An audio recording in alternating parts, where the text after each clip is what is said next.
So welcome to this wonderful but warm venue.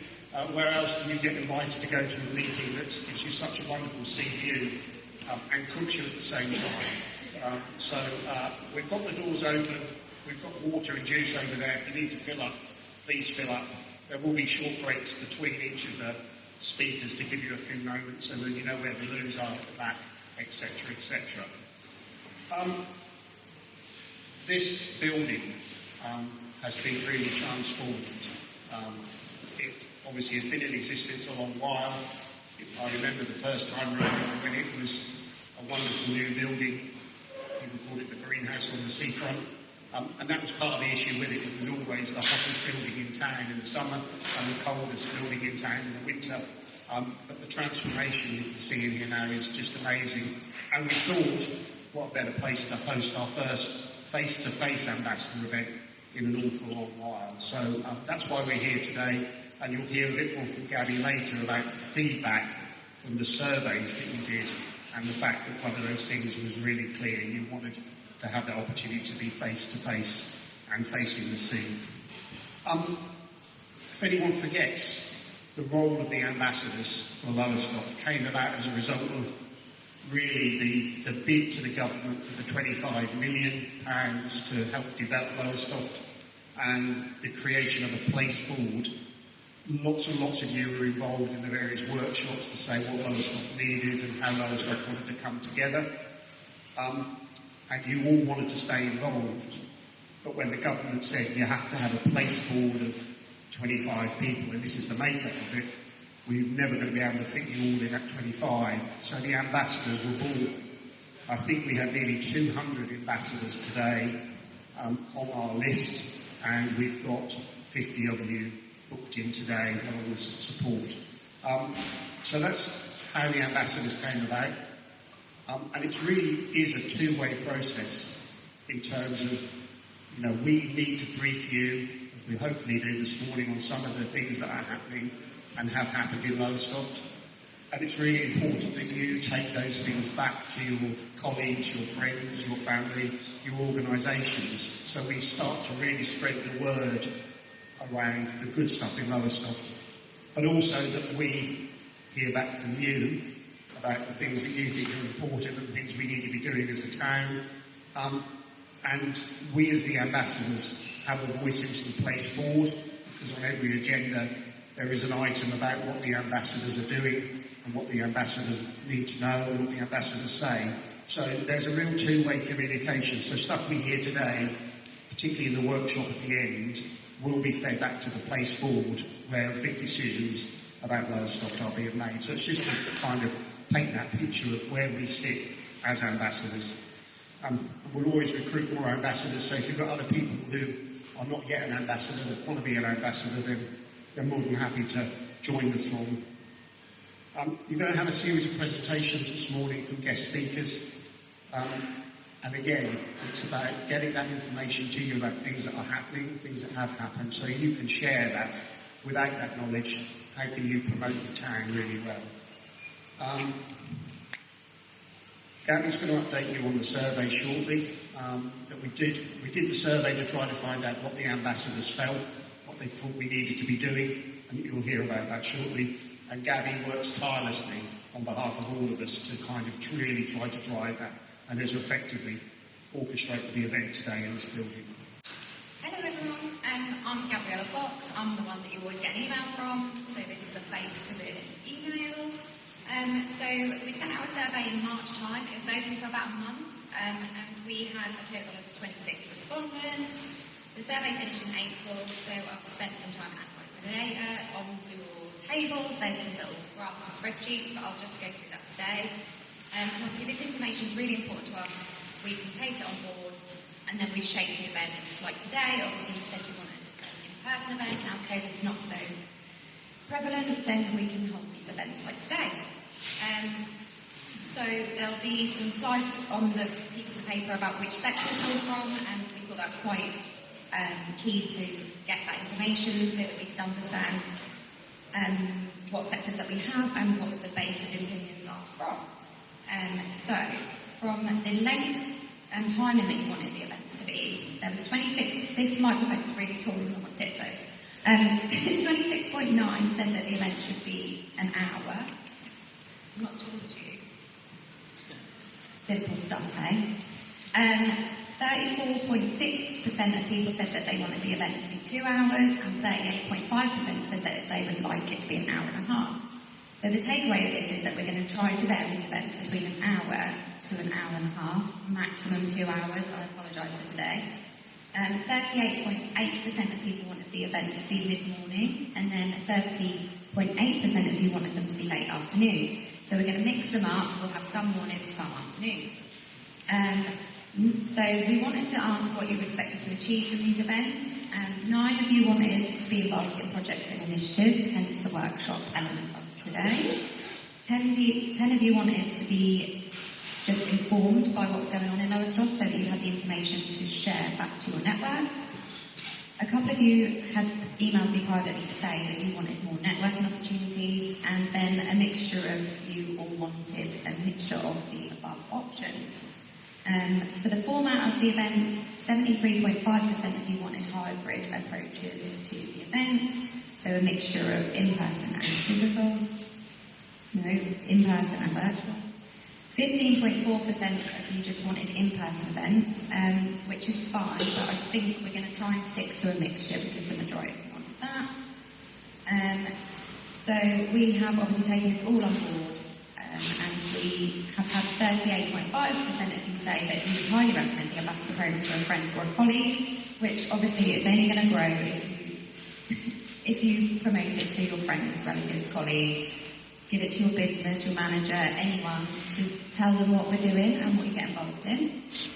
Within the survey that we asked what you wanted the role of the ambassadors to be, and some of the answers are on this PowerPoint slides that you've got in front of you, but some of the key ones that I picked out was to feedback what you learn to your friends, family and colleagues, to support the positive developments of the town centre, and to lead from the front and promote the good, and to be part of the improvement to form positive advocacy for the town, which was kind of the purpose of what we wanted to do for the ambassador event anyway. So it's been really positive for us to feel that you guys are getting what you want out of these events.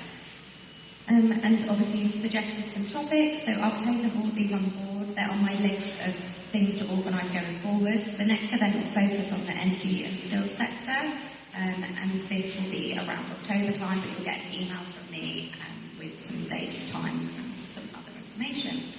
But that is everything that I've got written down, and you will hear from Richard next, wherever he's gone, at the back there, about the seafront vision. Thank you very much for inviting me this morning, and what a fantastic day to be asked to update on the seafront programme of projects with that kind of view will be alluded to, and such an amazing day in the weather. This stuff has just been amazing. It feels very strange actually to be presenting and not have a PowerPoint to be as a backup, so so the Seafront Vision programme is a collective of projects which runs from Seafast to the Baskerville Bridge, and that's the patch that I and others are working on. Privileged to be project managing some of those projects that then drop out. I'm going to talk about some of those this morning. We're working long-term. This isn't a short-term project. We're looking at the next 10 to 15 years, although you'll see in a moment we're making incredibly quick progress in delivering some of these projects. But working to deliver Hemingway's Seafront Vision that Hemingway Designs brought forward 5-6 years ago now, and we're steadily working through, still using that as the framework, and his vision for the town, vision for the seafront, to add excitement, build footfall, build spend, right the way through the seafront and into the town centre. So we're looking to attract that greater footfall and spend, and also attract visitors from a wider geographical area. Now, we know we've got a very positive catchment area in and around Lowestoft and Suffolk, but if we can just push further afield, London, Cambridge, Ipswich, much better, the numbers of extra people we can draw and attract to the town is absolutely phenomenal. And it's not without question as well that we can actually achieve that. We're also looking to attract a wider demographic. Although lots of the work that we're undertaking is to preserve and restore and regenerate what's already here, and we want those visitors who've come for many years to continue to come, and their children and their children's children to come to Lowestoft. But we also need to attract a wider, younger demographic to come to Lowestoft and have fun, to build those numbers. It goes without saying, can we do that? Well, the First Light Festival, this building alone, attracting thousands of people to Lowestoft, and the questionnaires have indicated, yes, we'd love to come back if you give us reason to come back and enjoy the town and to do things here. So that's what we're working on. We need to be adventurous as well. If we only restore and maintain what we've already got, we'll probably maintain the numbers and the footfall we have. But we have to bear in mind that we're competing not just with other Suffolk seaside towns, but seaside towns up and down the country. And it is competition, all after the same footfall, all after the same investment and spend. So we do need to keep pushing and improving as we go. So just restoring what we already have, which is great, and this is a historic part of the town, we're looking to do that.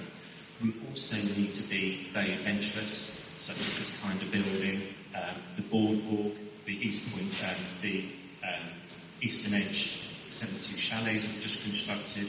We really do need to be fun, adventurous, and just to attract that wide demographic as well. And it's that old adage, of course, if we always do what we've always done, well, then we're not going to get that extra investment and footfall to the town. Working on that, we're trying to improve and build on quite an array of leisure facilities and activities that we would have at the seafront, and we're taking on board lots of the feedback that's now coming back to inform those designs. So we've got some future ideas, for example, about leisure provision, about storage along the seafront. That's something that operators have told us in business has been one of the Achilles heels of the seafront, is daily storage. We've got some ideas to work on that in the future. And I have to say that the strategy that we've adopted, we are confident, and in support of Hemingway's thinking, that we're getting this right. You would have seen recently the fantastic press release and coverage we had in the Telegraph. So we're now beginning to get some of that national recognition for what Lowestoft is doing. Far even for us to say we can compete with Southwold, but others seem to be thinking that this is the new jewel in the crown. And it's an adventurous, good, fun place to come and spend leisure time. So that's absolutely great for the hard work that we're doing and investing. The other thing that this is also driving as well, and I'll talk about some of the figures and investment in a moment, but we're now starting to see additional further inward investment into the town, and that's absolutely what's needed. Public sector's got its role to play, and we're trying to lead in the front and encourage others to follow. But we're really starting to see now some other opportunities in the investment come to the town, and that's what is greatly needed. So that, again, the strategy is beginning to work. We recently installed some footfall counters, so we're now going to be able to actually count the increased numbers in footfall. Really important when we're putting forward funding bids to demonstrate to the funders and government that the strategy and the work we're delivering is actually paying dividends. And you all know, being involved in projects, one of the hardest things to prove and demonstrate is after the project, did it achieve the outputs and outcomes that it needed to? And hopefully with footfall counters we can start to demonstrate some of that improvement and investment is beginning to work. And alongside that, again, we've listened to young people through young people surveys. Gabby alluded to some surveys and questionnaires. We do speak to young people at the opportunity, and they want to use the town and come and be part of it, but of course they need high quality, good quality Wi-Fi. So we've listened, and again we're rolling out a programme to improve free Wi-Fi for young people and all visitors and communities across the wider town and the seafront. So, moving on, some of the recently designed concepts that we're working on at the moment are dropping out of the recent seafront master plan. Hopefully you all have a chance to see the master plan. It has been published and it's gone live. The master plan covered 11 key character areas across the seafront, and we're trying to work through that and deliver a number of them. Making some huge progress, as you can see here. But we're also looking to bring forward those designs which are a high-level concept design and have been informed through lots of consultation, and they're all to what we call the Stage 2 standard. So as we start to get further in investment and some of our own public sector investment, we'll bring more of those projects forward. And I'd just like to talk about some of those now. Government's very keen, when these funding streams come forward these days, they expect that us, the developers, the local authorities, are going to be shovel-ready and shelf-ready. So the regen team that I work for, project manager within it, we're working endlessly now to try to get those projects ready, prepare the business cases, so the moment there's an opportunity, we're good to go. And that's the kind of pressure and that's the kind of speed that we need to be working on. Delivery so far, East Point Pavilion, of course, this wonderful building. I've been a few times now on social visits, and I have to say the feel of the place, the contemporary feel, the relaxed atmosphere, is absolutely fantastic. We think it really works on the seafront. This was funded and afforded through £720,000 of Townsville accelerated funding that we applied for, and supported and topped up by East Suffolk Council Capital Fund, £1.2 million. Moving to the other end of the seafront, you would have noted the 72 new beach chalets, which recently opened, constructed over 2 levels and deliberately designed so that they're accessible to wheelchair users, but also wider groups. I've heard that schools are now starting to look at bringing some school children forward and for some very young children to have a day out and to hire the beach huts and use them as well for the seafront. So again, multi-purpose use. East Suffolk Council funded the beach chalets, including the cliff stabilisation works that had to be carried out first, to a value of 2.5 million. And then moving more this way, the infamous boardwalk, certainly close to my heart and others. I think we were working on this with the way with disability for some 10, 15 years. Certainly need to have the staying power of project development, I have to say, but tenacity pays off, and we now have a boardwalk. The press release and the individual feedback that we've received through social media has been absolutely fantastic. The contractor who installed it took great pride in this project. He virtually camped down here through First Light Festival and afterwards to speak to the users. And he's noted that he's stopped a couple of people who've just been in tears in wheelchairs, and he's asked if everything's okay. And they've said, we've waited for decades to be able to enjoy this beach as everybody else does. And it is so good to be able to be on the beach and participate and enjoy it. So thank you all very much. So that makes it all very worthwhile. So we're not resting on our laurels. We have the next phase of projects are now in the making. As part of that master plan development, the next phase of work to come through will be the Royal Green, the Royal Plain and the South Quay Wharf over in that corner by Baskerville Bridge. Quite a big footprint. 3 of the character areas in the master plan we're now looking to bring forward over the next couple of years, and we're working at the moment to commission a urban specialist designer to take to the next level the design work that was done in the master plan. So that work's coming quite quickly.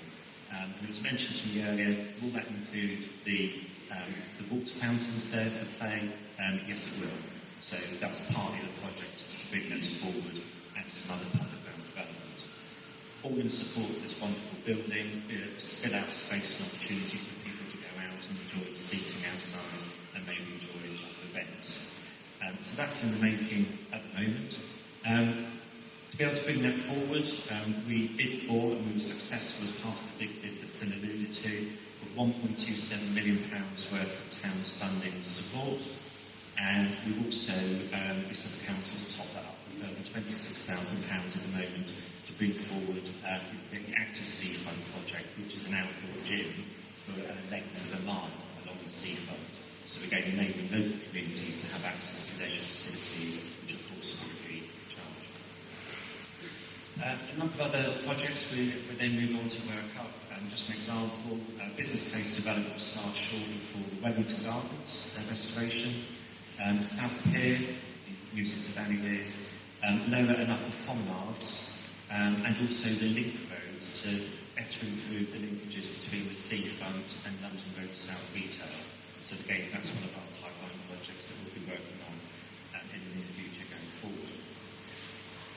spoken to a number of private businesses in and around the seafront. We try and keep in touch where we can, and we're being told directly that private sector businesses and investors are noting what we're doing here at the seafront, the investment that the local authority is making, and also they've noted our plans going forward in the master plan, and that's prompting them to invest very quickly and heavily in their own assets. So some of that inward investment drive through private sector is already well underway, and that's really exciting for the seafront, because that can only accelerate the delivery of the vision.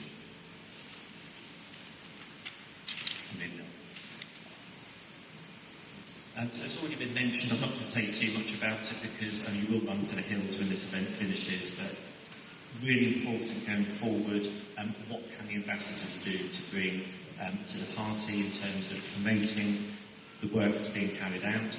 These events are really helpful because it's not often we get a chance to stand up and say, this is what's happening, this is what's coming. Some people ask the question, we don't know what's going on.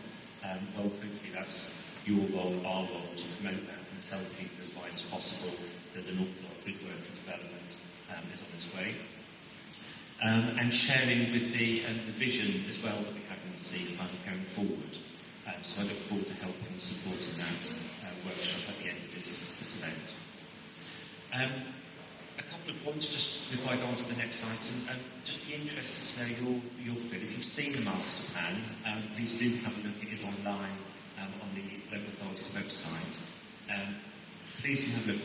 A couple of proposals in there. One is to reduce some car park spaces further south from the Kirkby car park, and to turn half the car park over to green space. The idea of the specialist designer was that there would be a green belt running from this building right the way down to CFAS, and it's occasionally interrupted because we've got a car park here and there. Well, one of those car parks could, and it's only a high-level concept design proposal, could be reduced to enable more play, more leisure, more facilities. It'd be interesting to know how you feel about that. And part of that further drive, as I've alluded to, increasing biodiversity, green space at the seafront. Certainly the design work around here would involve more planting, more green space to try and soften this quite hard architecture. So just before I wrap up, I'm going to be a little bit cheeky because I was asked to give an update on the seafront, but it would be amiss if I didn't mention another project that I'm working on at the moment, which is in the vicinity, the train station. Just to advise you, we've made some really good progress, again after a good 10 years plus, I'm told, on this little work project, working with Network Rail to acquire the freehold asset to the derelict part of the station that sits facing across the Tuttles, the one with the black windows you see as you drive past, so we're looking to acquire the building. The local plan and the feasibility study we've had carried out suggests that it should be a leisure provision, so food and beverage, that type of provision going forward will work well, particularly beverage. So that's something we're working on. We are hoping to have a public consultation event in this building within the next 2 to 3 weeks. So again, as ambassadors, please be aware when it's coming up. When you see the promotion for it, please do encourage people to attend, come and give their views. It'll be really interesting to know what local communities, visitors feel of our, again, quite adventurous plans and proposals to add a bit of fun, excitement, but to also restore and bring a building back into use. Historic buildings been derelict for 50 years. So that's a great outcome for the town, again, if we can pull it off, and we're very close. So thank you for that. Good morning, everybody. Can you hear me? Good. It's so nice to see you all in here. I think I've spoken on a Zoom event into the darkness over the last few years, and it's really brilliant to see ambassadors here in person. I don't know if all of you know me, but I'm Genevieve Christie. I'm the CEO of First Light Festival CIC, and we also now are running the East Point Pavilion, which we're all in today, and I apologise for any snags that might go on this morning. This is the first event of this sort that we have done in here, and we are really running the building in, and so, bear with us, but it's great to see so many of you. Thank you.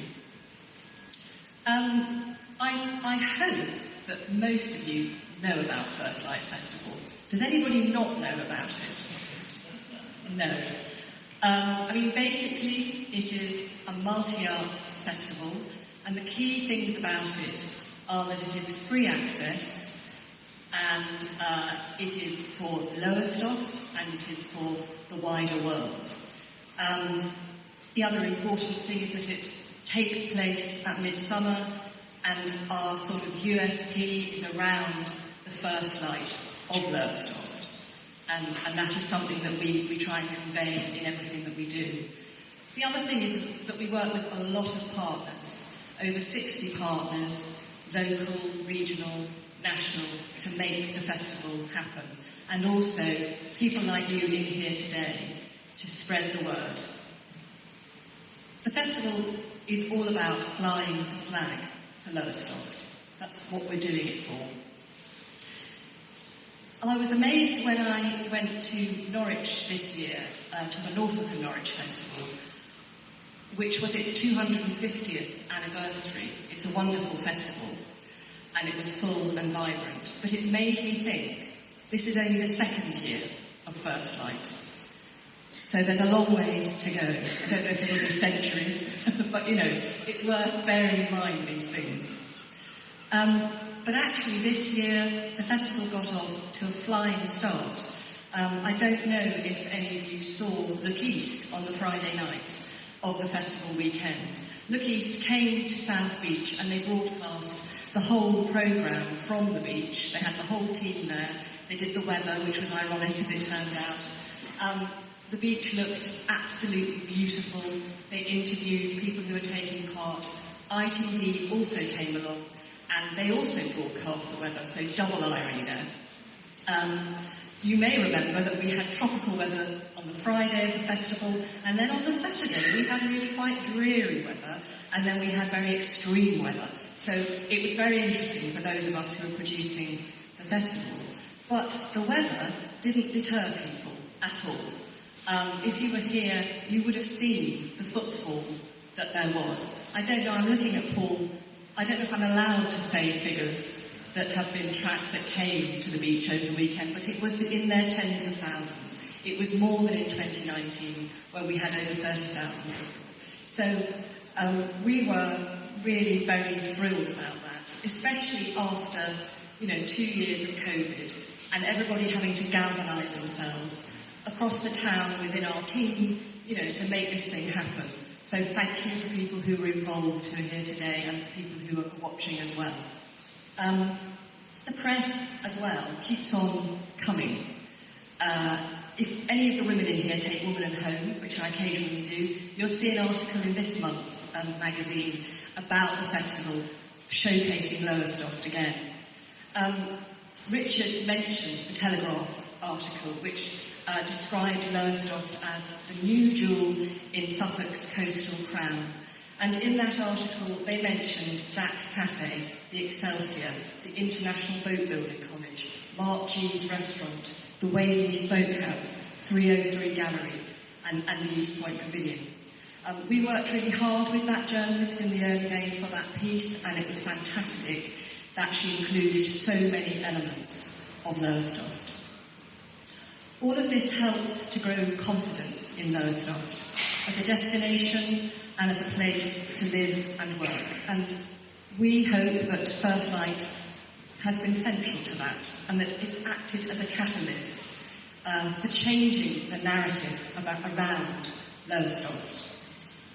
As Adam from Hotel Victoria on Look East said, First Light brought a really wide range of people to Lowestoft to fill its hotels and B&Bs and guest houses and Airbnbs, caravan sites. It raises the profile, and this effect ripples out far beyond the festival itself. Other public relations and communications this year showed that the Suffolk Coast DMO banner ads, they were viewed by over 25,000 people, and our own online engagement grew dramatically. In 2019, there were 44,000 website searches for the festival, and this year the number nearly doubled to 84,000. and traffic on the website was up 98%. I just brought this. I don't know if you're familiar with it. It's one of several publications about our county. We're in this for the festival, we're in it for the pavilion, through articles, through adverts, and also through other people referencing Lowestoft. So it really is raising the profile, and things like this are around for a long time, and I think that's very important as well.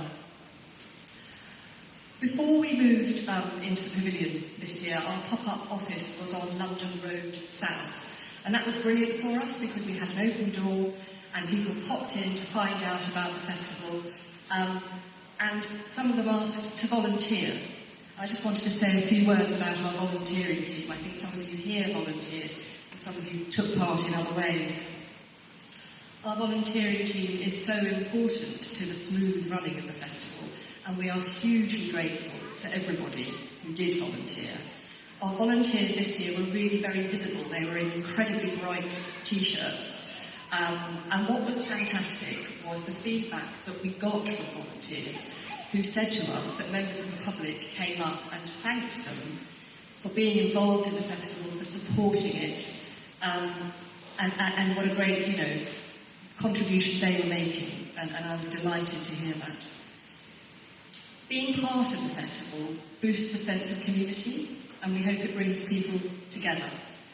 And that's also reinforced by the community projects, which are a key part of First Light Festival, particularly projects with schools and community groups. With the help of Phil and his colleagues, Phoebe and Meg at Lowestoft Rising and the LSEP, we worked with all the schools in the town, with the colleges, over a range of projects, including our opening parade and a kite project. The library in the town is also integral to the festival, and they ran a whole zone for us, the Cosmic Pirates Children's Zone. Again, really successful, wonderful, vibrant space. Community groups in the town, individuals doing things as well, get involved in the festival, and that again is very important to the work that First Light does. It brings people of different generations together around a shared project, and we value that. What was incredible this year was to see the number of families who came to First Light. One of our partners is called Incredible Oceans. They're a local, regional, I should say, Suffolk organisation about marine science. They clocked 3,000 people coming into their small zone on the beach, which was, it was incredible. They were Incredible Oceans, it was incredible. The dance tent was full of people taking part in the Ceilidh and the Soul Train dance. The arts workshops were full. The Cultural Education Partnership, again, they ran their own activity and they ran out of all their materials in the first hour and had to sort of get reinforcements. The Science Zone, which was up in Kensington Gardens, hummed with people absolutely keen to learn and find out about science on their doorstep, find out about this coast. Again, it was brilliant to see. Food and drink traders did a roaring trade. We had 16 traders, 12 of them were from Lowestoft or less than 40 minutes away, and 4 of them were from over 40 minutes away. It was very hard to get food and drink traders this year because there's been so much sort of knock-on from COVID, lots of other events going on at the same time, but we were delighted with that. Camping and campervan pitches sold out, and people were stunned by the beauty of the camping locations. When the campervans came in, which was near the Trow and Hammer, they couldn't believe the vista of the sea. People who'd come from further afield, they didn't really know what they were coming to, and the response was absolutely fantastic. Within the festival, we also had a makers market, and we try and get as many local makers and crafters to be involved in that, and that's something that we would like to grow. The music, the programming tries to combine a mix of local, regional, national, and this year we were very pleased with how that went. We had a new element this year which was called New Dawn, which was a stage for young and emerging musicians, and we did what's called an apply to play, and we had a fantastic response. And I don't know if any of you heard those young musicians, but it was breathtaking to see and listen to the sort of emerging talent that there is from around here. All of these things, we want to grow and make better. This year we were also able to live stream elements of the festival, which was something appreciated by quite a lot of people laid up with COVID still going on. People who live further away could still watch it and be part of it. We were able to provide British Sign Language for some of the events. And following on from what Richard was saying about the track on the beach, we were also able, with great support from local supporters, to provide good trackway on the beach, to provide more accessibility for people to get into the festival. It wasn't perfect, but it was, going in the right direction. And all of those things we really want to build on to make the festival as accessible as it can possibly be. We had lots of wonderful feedback. If you look at our website or our Facebook page, actually, I'll just do one quote. It was from a local lady who said, "Well done on a fabulous festival. You all worked so hard in the months leading up to it. We are very blessed to live in this wonderful area."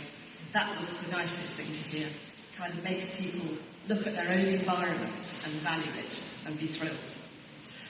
Of course, First Light had more than just the festival going on this year, because after years of planning, quite a lot of it through the COVID time, we were really thrilled to be able to open the doors here to the East Point Pavilion. You would have seen us in the week before here and at the other end, beavering away. It was quite a challenge, and it was very exciting to be able to line up both things at the same time. And I think it gave a wonderful start to the pavilion to be able to open it at the same time as the festival. We are blessed to have such committed chefs and traders working with us in here.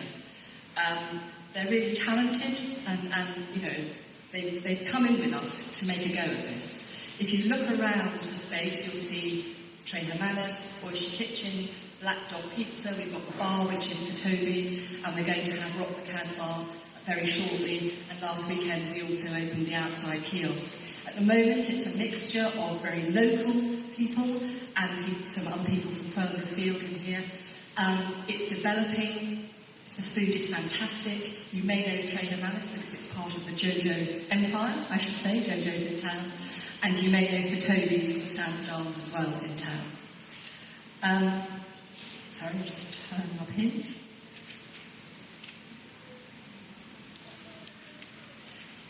Yes, we've also got the pleasure of running the refurbished toilets.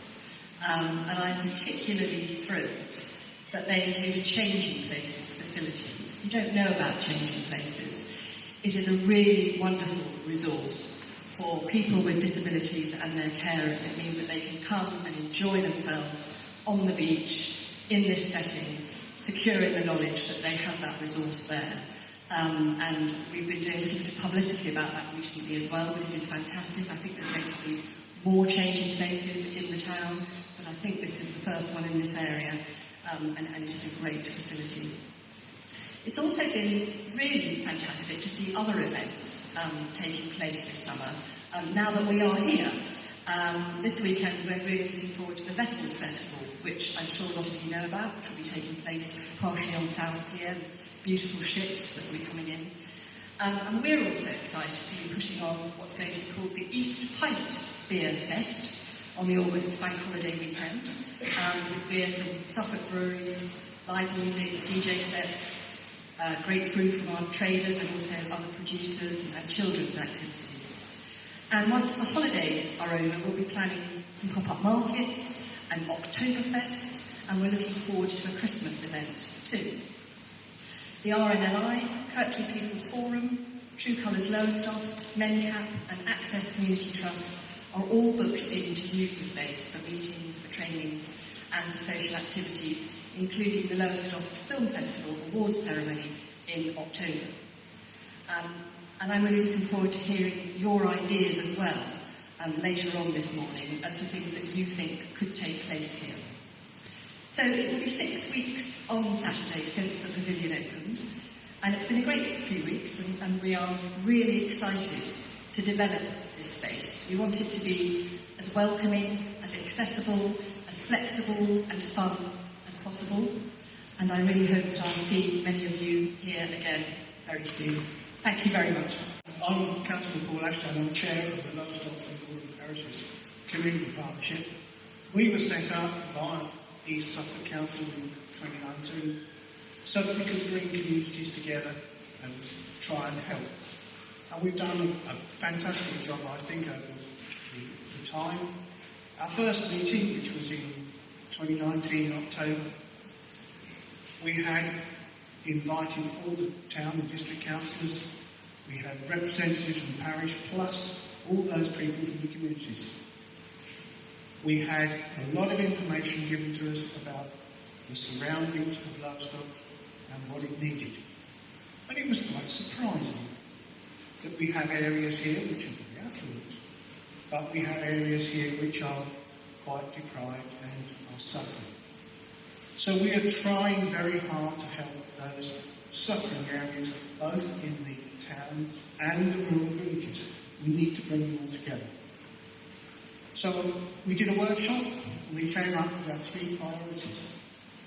They were social isolation, mental health and well-being, and believe it or not, child obesity was our 3rd one. And of all the areas, Lowestoft children have the biggest problem in all of East Suffolk. So we're looking at ways to try and see what we could do. Workshops were set up in conjunction with Suffolk County Council, and we put funding into that. We had £10,000 in the first year, which we put through, and Phil ran the workshop for mental health and well-being. We came up with the Sunday afternoon walk and the cafe, Sam's Cafe for teenagers, so we got somewhere to go. What happened? We hit COVID. Everything shut down. And there we were, stuck in the middle of all this, working virtually and trying to help where we could. Phil took over, and with our communities team, obviously they ran food banks, etc., which were a great help. However, the community partnership then took on board the voice of a friend. And we opened that up so that people who were lonely, people to talk to. This took funding, we passed it over to the CAB, who ran it for a time. And then we had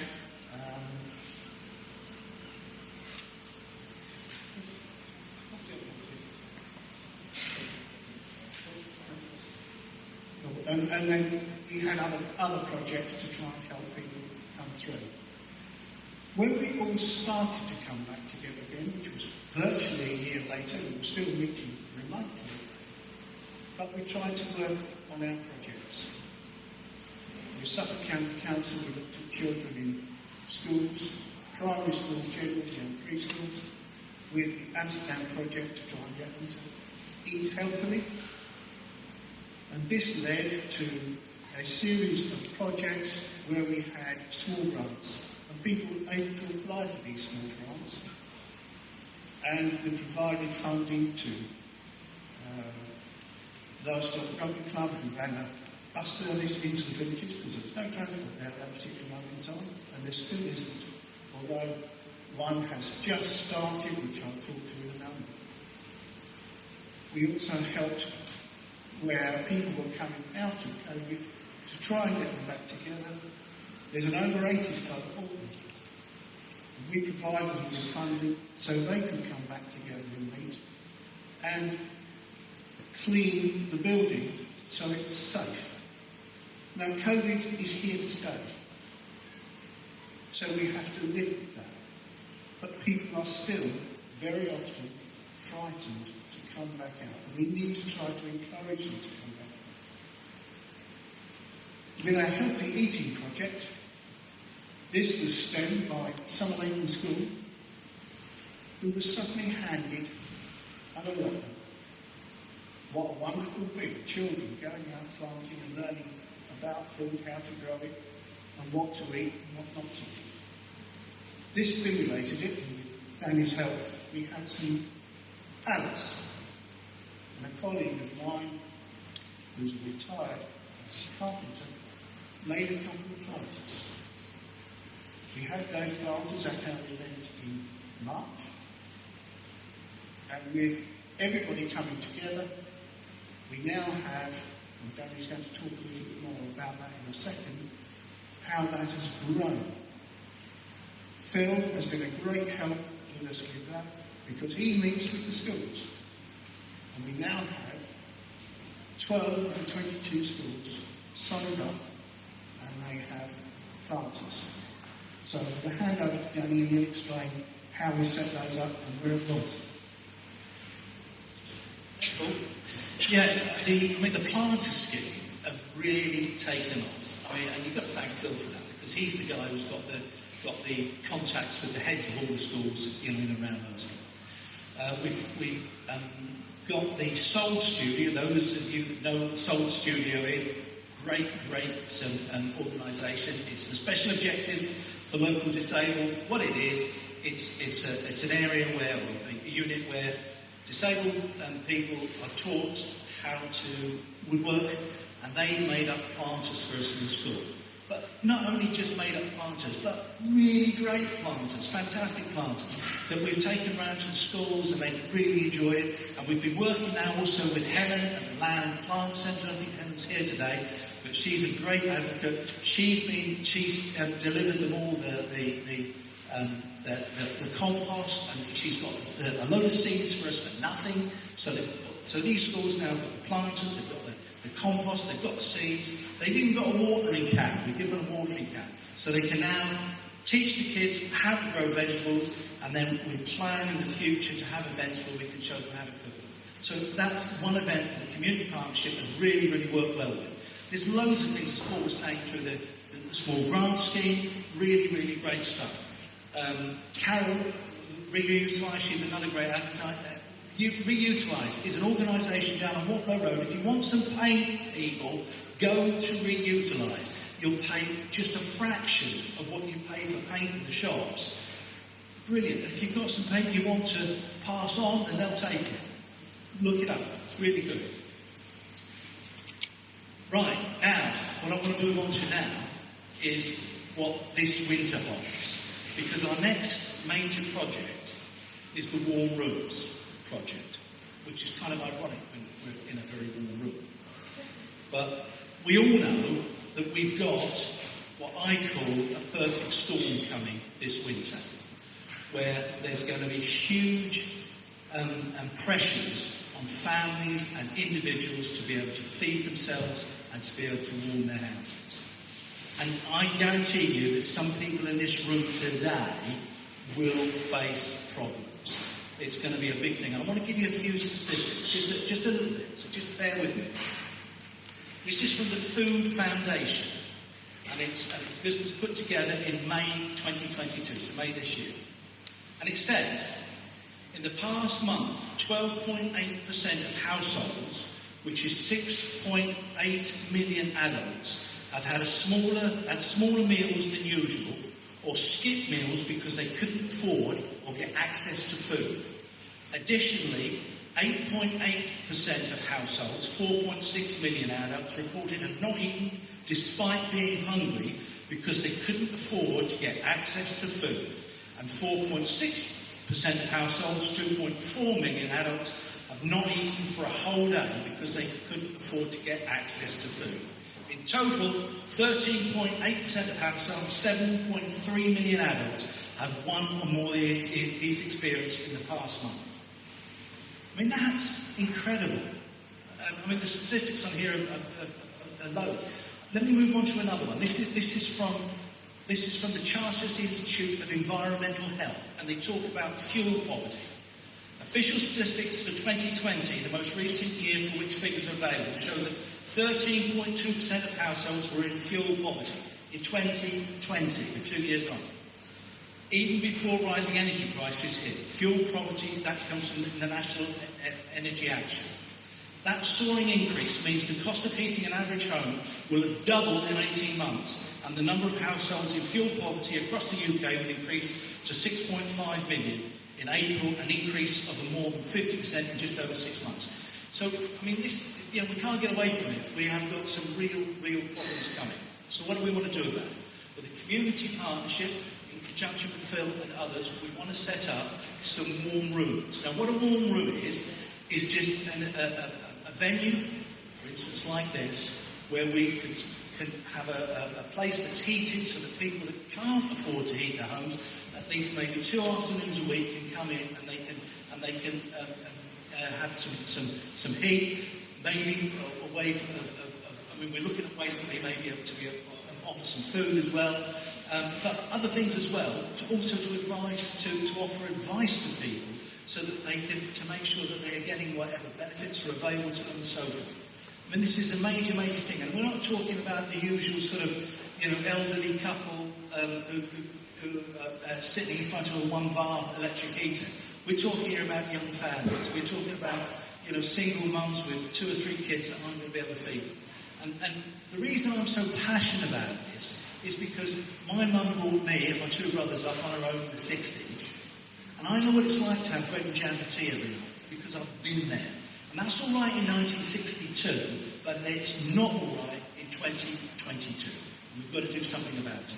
So we want the ambassadors to really get involved with this particular scheme. Not only you guys are here, but you guys are out there as well. We want you to come in. We want you to get involved, and I want you just to remember a little saying that JFK, remember President Kennedy, and his inaugural address says, "Don't ask what your country can do for you. Ask what you can do for your country." We'll take country out and put town in, and that's what we want you to do. Thank you, Andy. This is really the most major project that we have ever tried to put together. The workshop we had, and 1 or 2 of you here were at that workshop, the warm rooms came out top of the list. And it's not just here, this is throughout all East Suffolk. To give you an indication of how it's taken, every district councillor for East Suffolk has used £1,000 out of their locality budgets to go into a pot to help to fund this. The main board of the community partnership has also put £100,000 into that pot. Now that's not enough, and it won't be enough to do exactly what we would like to see. So we're asking you to help us. You may know where there are businesses that can help.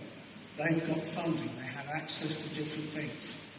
All of these can make life better for those in our community that are going to suffer. I'm going to hand over to Phil now, just for a few moments, to explain just a little bit more about the warm rooms. Phil? So just very quickly, because I've got a bit more detail on what we think the warm rooms will look like and how they'll be funded across East Suffolk.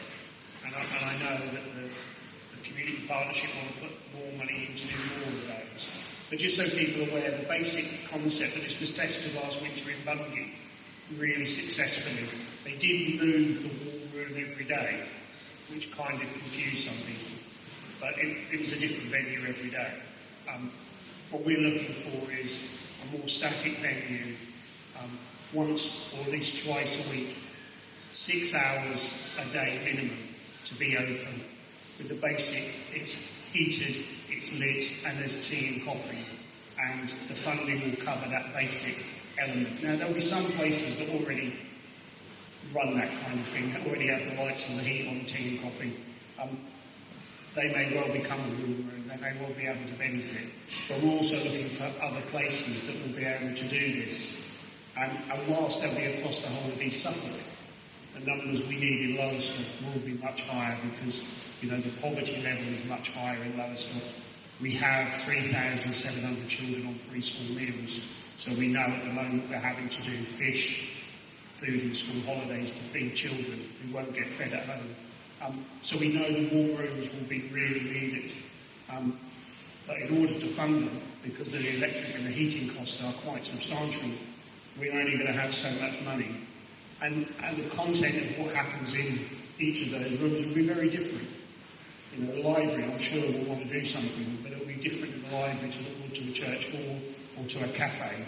But what we need is to get a range of these so that every day somewhere is open as a warm room, at least for 6 hours, and not all in the morning, because, you know, there'll be some people who need to move from one in the morning to another in the afternoon. Because we saw even in April, January, between February and April, we were hearing of people in the town who would turn their heating off and turn their lights off and turn their telly off because they were so worried about the electricity costs that they'd at least be sitting in isolation. So it's really about anti-isolation as well as poverty, as well as just doing the right thing. What can people do to help? We're not entirely sure yet, because until we've got each of those buildings up and running. But, you know, the most we can do is provide tea and coffee, really. So people might want to bake cakes, they might want to go along and help do something. They might, as an organisation, want to go along and do a short talk about benefits, about how you save energy, all kinds of things. Cultural activities, how do we get cultural activities into those buildings? You know, you can go along and do a sing-song. There'll be a range of different people in a range of different buildings, but we can all play a part in that to actually make them not just a warm room, it's a really enjoyable warm room. So East Suffolk are working on the big plan. We hope within the next few weeks. We want to start on the 1st of October. We want to fund through 6 months until the 31st of March, so that those are in place for that 6-month period, and we can then assess the situation. We know they were very popular in Bungay amongst those who knew about it, but we didn't advertise them that well in Bungay because it was an experiment. Here, we've got to get the message to the people who are most in need, and that will take everybody. You know, just look down the street, there'll be people who are actually in need of that kind of thing but won't know about it. So it's all those messages that we can brief as many people as we can and ask you to help in all ways you can. Those who have got access to big pots of money, great. Those who haven't, how can you help? So that's what Warm Rooms are about. You're going to hear all about them because I think they're going to be essential for the coming months.